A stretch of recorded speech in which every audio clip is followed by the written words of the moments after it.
Audio Jungle. Assalamualaikum, hai teman-teman. Bagaimana kabarnya? Semoga baik-baik saja ya. Di sini saya Febri Nazaskia Nisa Putri dan teman saya Davina Putri Fatur Rahman akan menjelaskan tentang Asmaul Husna. Al-Aziz, Al-Basit, Al-Ghani, dan Teman-teman tahu nggak apa itu Asmaul Husna? Kalau belum tahu, yuk kita simak videonya. Kata Asmaul Husna berasal dari bahasa Arab al-asma'u yang berarti nama-nama, beberapa nama, dan al-husna yang berarti yang baik, yang indah. Menurut istilah, Asmaul Husna hanya pantas dimiliki Allah Subhanahu wa Ta'ala sesuai kebesaran dan keagungannya.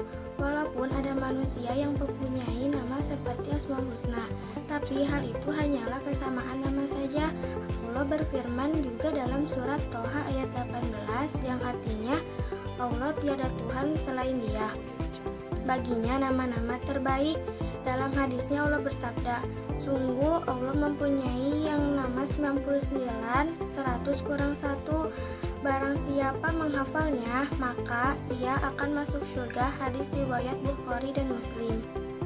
Jadi, Asmaul Husna adalah nama-nama yang terbaik dan agung yang dimiliki oleh Allah Subhanahu wa Ta'ala.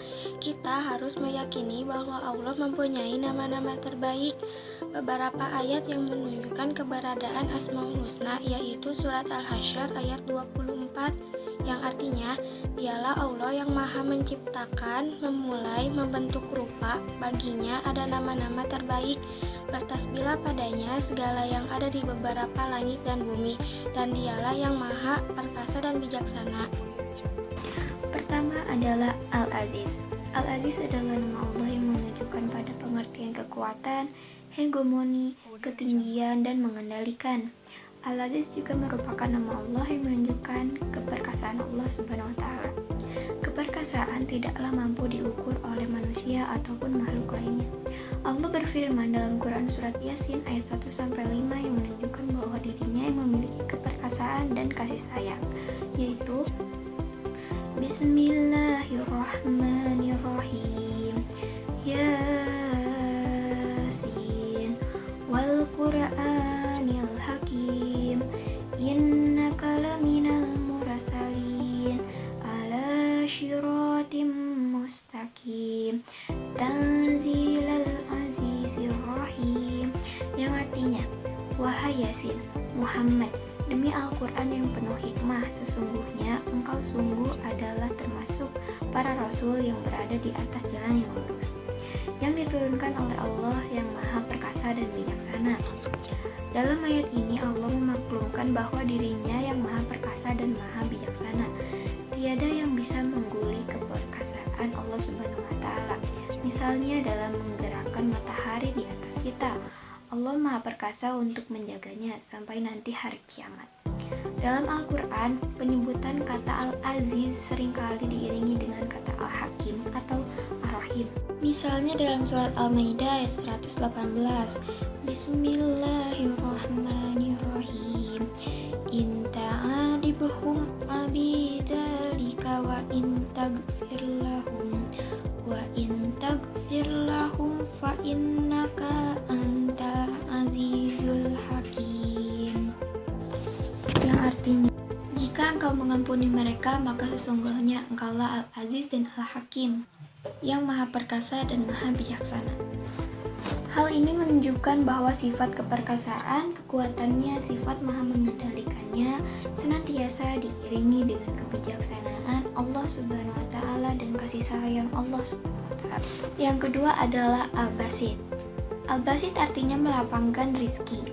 Nikmat dan rahmat Allah Subhanahu wa Ta'ala disebut Al-Basit yang artinya Allah maha melapangkan rezeki. Allah Subhanahu wa Ta'ala dengan mudah melapangkan rezeki kepada hamba-hamba yang dikehendakinya. Tidak jarang, bahkan terlalu sering Allah Subhanahu wa Ta'ala memberikan rezeki lebih banyak daripada apa yang hamba-hambanya butuhkan. Firman Allah dalam Quran surat Asy-Syura ayat 27.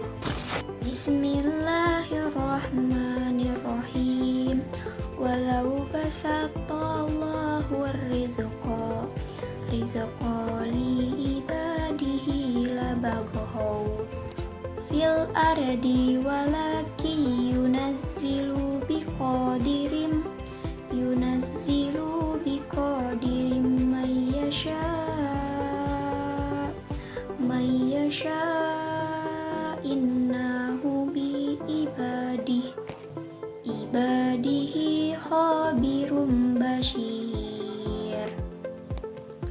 saat dan jikalau Allah melapangkan rezeki kepada hamba-hambanya, tentulah mereka akan melampaui batas di muka bumi. Tetapi Allah menurunkan apa yang dikehendakinya dengan ukuran sesungguh-sungguhnya. Dia mengetahui keadaan hamba-hambanya lagi maha melihat. Al-Quran Surat Asy-Syura ayat. Yang ketiga yaitu Al-Ghani, artinya maha kaya. Allah Subhanahu wa Ta'ala zat yang maha kaya, berarti kekayaannya tidak terbatas, tidak memerlukan apapun dan siapapun. Bahkan yang selain Dia sangat berhajat kepadanya. Apabila semua makhluk Allah Subhanahu wa Ta'ala yang Dia ciptakan secara kompak menaati segala aturan dan perintahnya, tidak akan menambah nilai dan jumlah kekayaannya. Sebaliknya, apabila semua makhluk ini segala aturan dan perintahnya tidak akan mengurangi nilai dan martabatnya. Sebagaimana firman Allah Subhanahu wa Ta'ala dalam surat Al-Baqarah ayat 267 yang artinya, ketahuilah bahwa Allah maha kaya lagi maha terpuji. Lalu terdapat dalam surat Al-An'am ayat 133, artinya, dan Tuhanmu maha kaya lagi mempunyai rahmat. Dan yang terakhir adalah surat Fatir ayat 15, artinya, hai manusia, kamulah yang berkehendak kepada Allah dan Allah dialah yang maha kaya, tidak memerlukan sesuatu, lagi maha terpuji. Dengan kekayaan Allah Subhanahu wa Ta'ala dapat memberikan kekayaan kepada hambanya yang Dia kehendaki. Lalu yang keempat adalah Ar-Rauf, artinya maha pengasih. Allah Subhanahu wa Ta'ala disebut Ar-Rauf yang berarti adalah zat yang maha belas kasihan. Dalam hal ini belas kasih yang terjadi di antara sesama manusia atau terhadap makhluk. Ciptaan Allah Subhanahu wa Ta'ala yang lain berbeda jauh dengan belas kasih yang senantiasa diperlihatkan Allah Subhanahu wa Ta'ala kepada semua ciptaannya. Firman Allah dalam surat Al-Baqarah ayat 143 yang artinya, dan Allah tidak akan menyia-nyiakan imanmu, sesungguhnya Allah maha pengasih lagi maha penyayang kepada manusia. Allah Subhanahu wa Ta'ala adalah zat yang mempunyai sifat belas kasih kepada setiap hambanya. Kasih Allah dan merupakan irodah yang paling tinggi, melenyapkan kesulitan atau masyakoh, dan menolak atau menghindarkan kejahatan kepada hambanya dengan lemah lembut, kasih sayang, bahkan dengan sifat Ar-Raufnya. Firman Allah Subhanahu wa Ta'ala yang lain terdapat dalam surat At-Taubah ayat 128 yang artinya, sesungguhnya telah memberikan kepadamu seorang rasul dari kaummu sendiri. Berat terasa olehnya penderitaanmu, sangat menginginkan keimanan dan keselamatan bagimu, amat belas kasihan lagi penyayang terhadap orang-orang mukmin. Percaya dan meneladani sifat Allah Subhanahu wa Ta'ala Ar-Rauf bagi setiap mukmin adalah kewajiban, yaitu selalu menjalani hubungan silaturahim dengan keluarga dan memberi muslim. Bersikap kasih sayang memberi terhadap hamba-hamba Allah Subhanahu wa Ta'ala seperti yang dinyatakan sabda Nabi Shallallahu alaihi wasallam, sayangilah orang yang ada di bumi, niscaya kamu akan disayangi oleh yang ada di langit.